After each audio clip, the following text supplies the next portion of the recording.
Hi friends, இன்றைக்கி செவ்வாய்க்கிழமை காலையில் ஹோரை டைமில் 6 to 7 டைம் இருக்குல்ல, அந்த டைம்லேயே நான் வேலுக்கு அபிஷேகம் பண்ண ஸ்டார்ட் பண்ணிட்டேன்.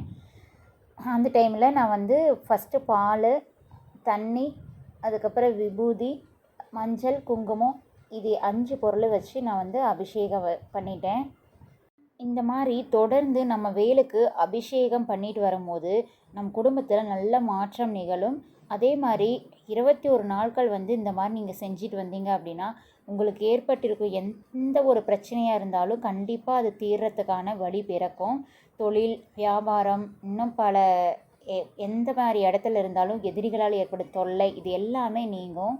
செவ்வாய் தோசை இருக்கிறவங்களுக்கு கூட அவங்களுக்கும் அந்த தோஷெல்லாம் கழிஞ்சு நல்லது நடக்கும். திருமணம் ஆகாமல் இருப்பாங்கள்ல, அவங்களுக்கு ரொம்ப நாளாகவே மேரேஜ் ஆகாமல் இருக்கிறவங்களுக்கு சீக்கிரமாகவே திருமணம் நடக்கும். குழந்தை பாக்கியம் இல்லாமல் இருக்கிறவங்களுக்கு நல்ல அழகான ஆரோக்கியமான குழந்தை பேரும் கிடைக்கும்.